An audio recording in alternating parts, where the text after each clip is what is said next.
Então voltamos com Em Questão. Hoje esse debate sobre os desafios do próximo presidente da República ou próxima presidenta da República, sobre desafios da saúde pública, uma saúde pública de qualidade no Brasil. E eu quero começar com a indagação inicial, quando eu disse que Em Questão quer saber se o Brasil gasta pouco com a saúde pública, ou se no Brasil se gasta mal com a saúde pública. Doutor Gonçalo Vecina. Olha, eu acho que não existe nenhuma dúvida de que se gasta pouco e também se gasta mal. Quando você compara o gasto privado nos planos de saúde, o gasto privado é mais ou menos de R$1.000 per capita ano, arredondando tudo. O gasto com os pacientes do SUS, fora os pacientes do setor privado, que são alguma coisa em torno de 40 milhões dos brasileiros, os privados, os outros 150 milhões, eles recebem em torno de R$500 per capita ano, um pouco menos. Ou seja, não dá para fazer para os 150 o que é feito para os 40. E o que é feito para os 40 é insuficiente, porque não tem alta complexidade, não tem transplante, não tem medicamento. Então, gastamos pouco, é um consenso. Podíamos aqui comparar com outros países, etc. Não há razão para isso. Gastamos pouco, gastamos mal. Falta gestão, falta uma estrutura de prestação de serviços de saúde que consiga dar um dos grandes desafios, que é a questão da integralidade.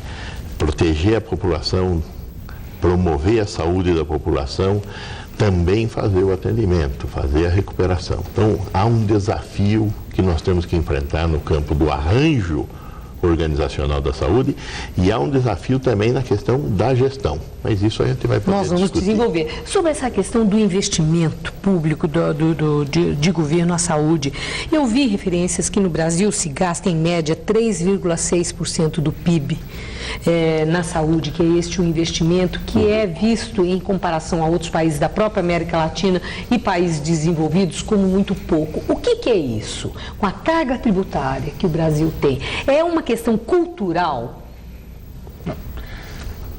O investimento em saúde, ao longo desses 20, 30 anos, ele vem se acentuando e se intensificando. Quando nós nos formamos, os três aqui dessa mesa, o que morava na zona rural, por exemplo, não tinha acesso a nada. Os hospitais universitários eram abastecidos com doentes de uma categoria indigente, né? E os urbanos, quando trabalhavam com carteira assinada, tinham atenção. Os que não tinham, não tinham. Então, a questão não é só do quanto se gasta, é como se constrói o modelo de organização dessa assistência e como se pratica a distribuição desses atos. Por exemplo, Gonçalo citou, 40 milhões de pessoas têm planos privados. Esses planos vão desde planos simples, que pouco dão, pouco ofertam em termos das necessidades dos seus clientes, mas no outro extremo você tem aqueles planos que cobram muito caro. Isso não quer dizer que as coisas estão bem feitas. Muitas pessoas estão sendo prejudicadas pelo excesso de oferta de serviços de diagnóstico e de tratamento desnecessárias, simplesmente mobilizadas pelo interesse que se organiza atrás disso. Então, o que está por trás de um sistema de saúde, além dos profissionais de saúde?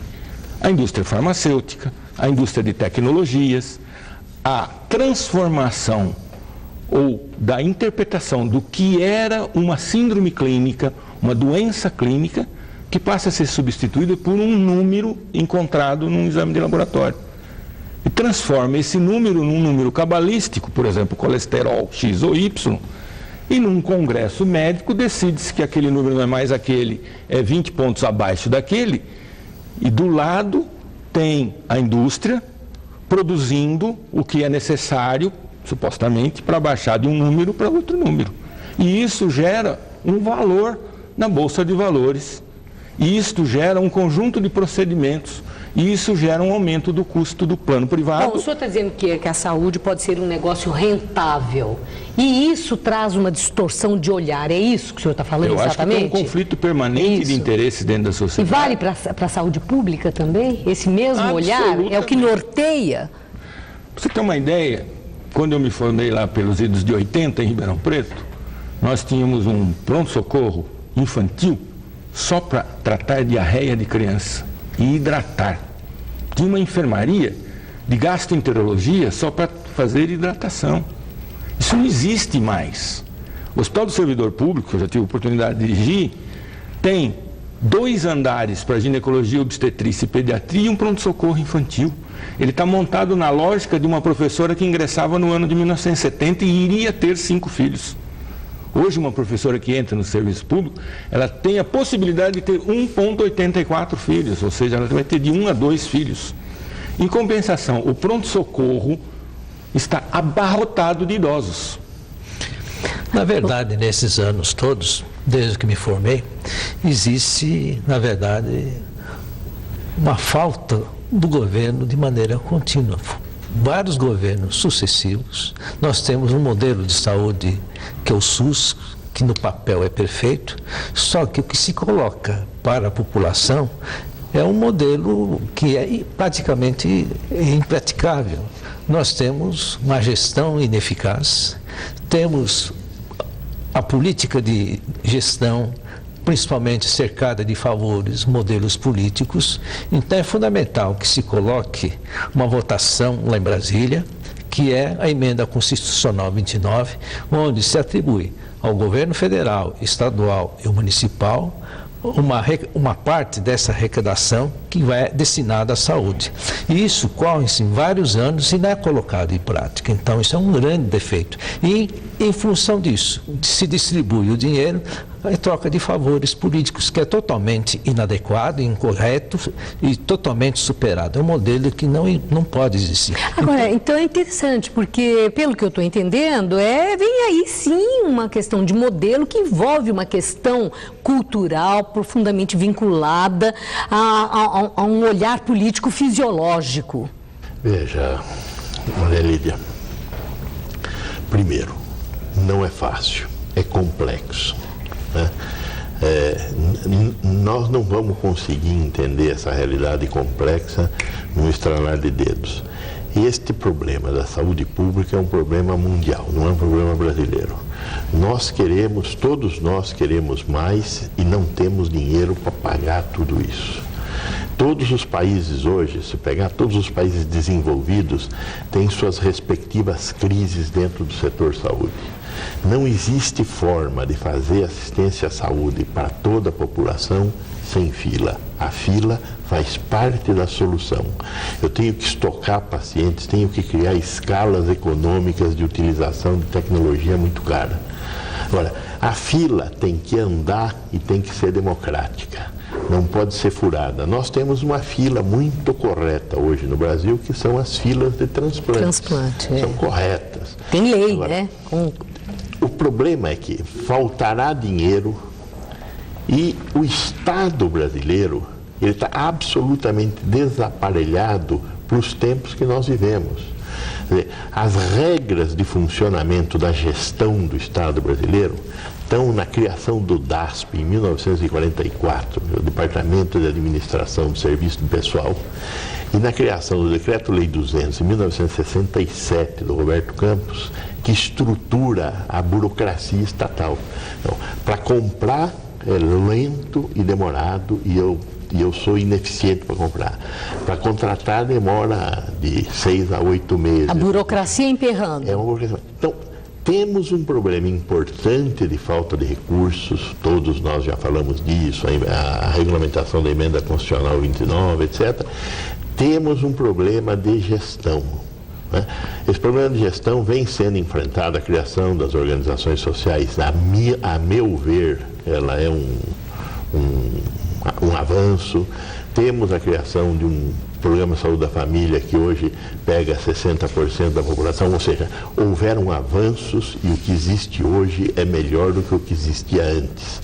Mas não conforta, né, doutor Vecina, né? Nós ouvimos isso, que mesmo quando nós falamos os resultados do PNAD, olha, mas nós temos assim, a desigualdade caiu a níveis que nós, quando pensamos em 50 anos passados, né?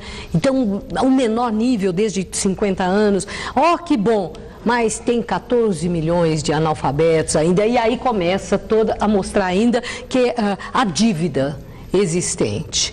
Muito bem. Então, o senhor... Posso complementar isso? Claro. Nós temos hoje em São Paulo 12,5% da população de pessoas com mais de 60 anos. Essas pessoas viveram 2/3 da vida deles sem ter nenhum suporte de altíssima tecnologia. Foram encontrar com antibiótico quando já estavam adultos e sobreviveram. Estão chegando aos 70 ou 80 e estão rígidos. Aí, de repente, descobre-se uma porção de patologias em torno dele que teriam matado ele, se fosse verdade, aos 45. Por outro lado, você tem, nesse grupo, o aparecimento de doenças crônicas, incapacitantes e graves. As do sistema nervoso central, que causam demência, os cânceres, as doenças circulatórias, o diabetes mellitus, a hipertensão grave.